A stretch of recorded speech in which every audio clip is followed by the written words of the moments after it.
Reforest Northern Kentucky Committee this year, and we are here at luscious St. Anne's Convent of the Holy Family Home, Sisters of Divine Providence, and it's been raining all day. We probably had a good 150, 200 people show up, so the volunteers are what really make this event happen. You're going to show them one of these baby trees, maybe even two, like a persimmon and a bur oak. Show them the roots are very different. And the hole has to be dug individually for, specifically for the tree. Worst thing you can do is plant your tree too shallow, so the roots are sticking up out of the ground. Second worst thing you can do is plant it too deep. So the tree leaders get here early, and they are basically given a demonstration of how to do it. And then they take the volunteers out into the field, and they just kind of get turned loose, and acres get planted that way. You see how it's kind of slick on the sides? That can actually turn into like a clay pot where the roots can't get through. So to stop that, you just do this. All right? Okay. And the roots then can find their way out. So you scratch it, and then you'll start placing the dirt back in. And it's going to be muddy, but that's just the way it is. But we'll get the dirt back in, and then pack it around the roots with your fingers. You're going to get muddy, you're going to get dirt on your fingers, but that's okay. Reforest Northern Kentucky started in 2007.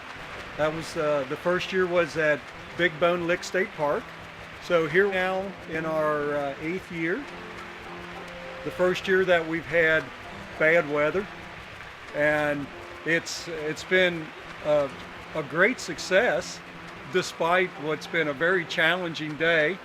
What an amazing effort of people devoted to their love of community, their love of trees, children, adults, all here for the same reason, to have what I call a party for trees. The hardest part every year is trying to find a place to plant.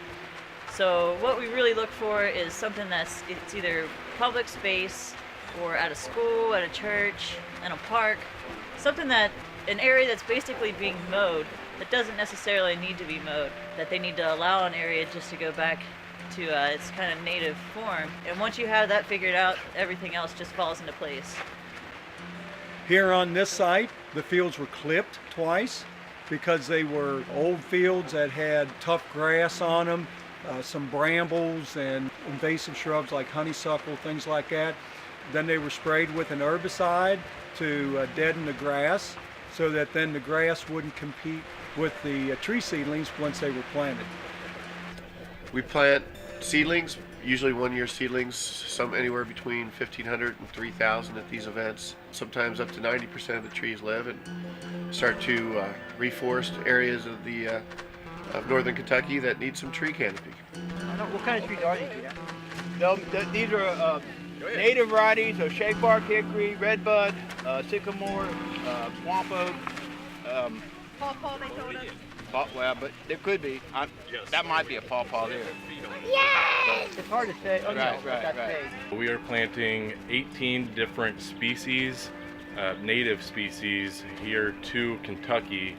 So trees like sycamores, black gums, those are mainly being planted in these lowland areas where they're going to do the best. By planting them here, they're not going to mow this property anymore, so it'll allow for natural succession to come in, and we're planting between these two natural forests, so their seeds will start dispersing into this area and it'll reforest. It's really important to do these events so that we can continue to have beautiful Kentucky woodlands.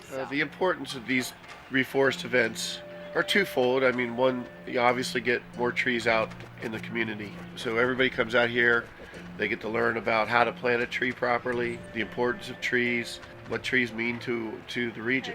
Trees are essential for life, for humans. We need them for oxygen, we need them for materials like wood and shade. They control our climate, all kinds of things. They're hosts for insects and provide habitat for wildlife. We're losing so many trees to developments all the time, and programs like this that are replanting, 1,000, 1,500, 2,000, 3,000 trees at a time makes a big difference. And to have all the adults come out and bring their kids and impress upon them that it's important here's how you do it.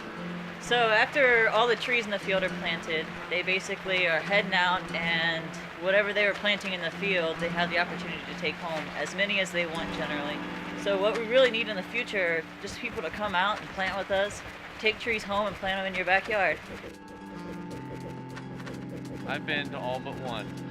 Yeah, so I look forward to it every year. That's great. Have you visited sites that you planted? I have, How does that look? and a lot of the trees are doing quite well.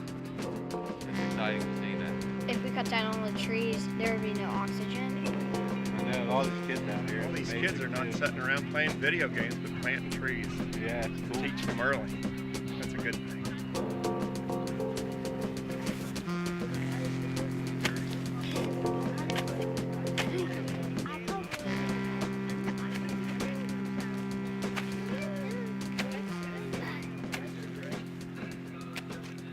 About how far apart do you want? Let's do about 10 feet, 10 to 20